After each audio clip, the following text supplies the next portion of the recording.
Hi everybody, welcome to our day 3 of the 8-day series of the animal group, and my partner Prajakta Vaidya is missing in today's talk, but nevertheless I'm going to talk with all of you about the column 3 of the animal chart in the invertebrates section.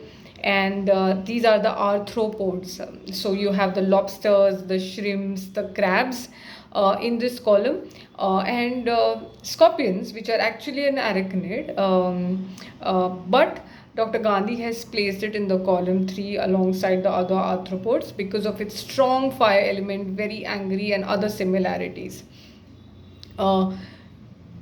If you remember, in day 1 we spoke about the sea creatures, before mollusks, the jellyfishes, for example, and they, the whole idea of having no protection, not having a proper structure in the body, no skeleton, nothing, and feeling unstable, unprotected, everything penetrates to the formation of shell in the mollusk. And the whole idea of then again, the shell disappears, etc. That's fine, they, for example, the sepia and the octopuses, they depend on the camouflage, etc. But here, now in arthropods, the shell is taken up as an armor.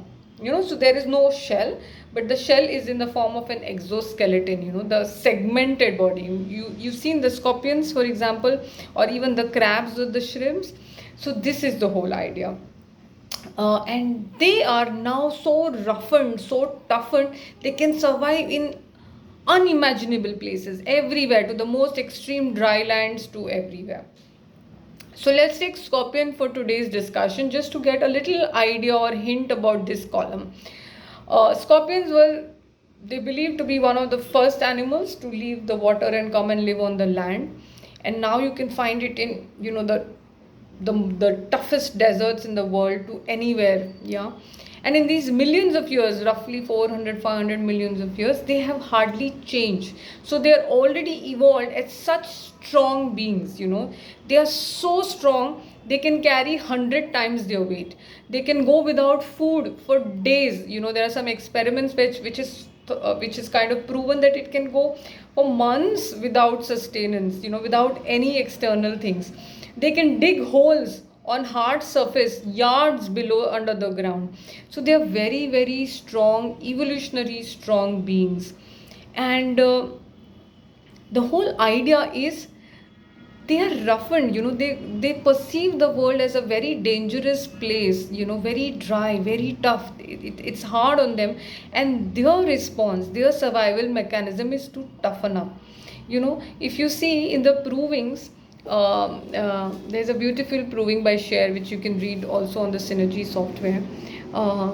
One of the things, if you see, some provers had this whole idea that I had a dream that I'm a mother and I threw my child out, from the bed, and I did not feel guilty about it.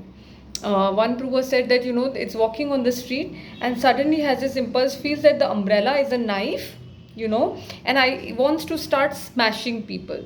If you see the rubric unfeeling, hard-hearted, you will find a scorpion here.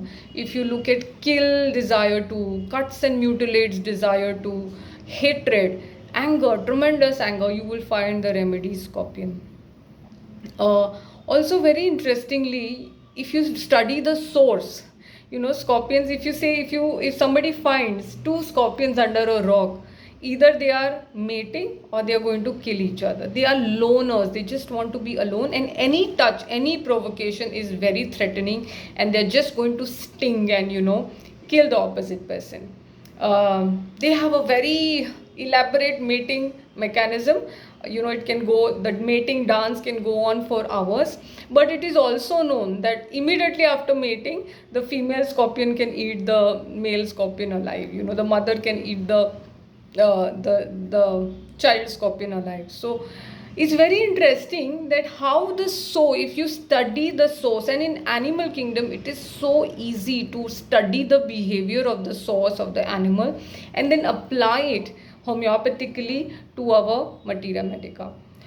We have some brilliant cases of scorpions especially, and I and Prajakta are very excited to share them with you. We'll also study the entire column, study it from the source and how we can kind of apply it in our practice So look forward to seeing you there. It's just getting more and more exciting, and Dr. Meeta is going to soon start insects. And coincidentally, day 4 is also about insects. So I look forward to seeing all of you there. Do register for the course. Okay, bye bye.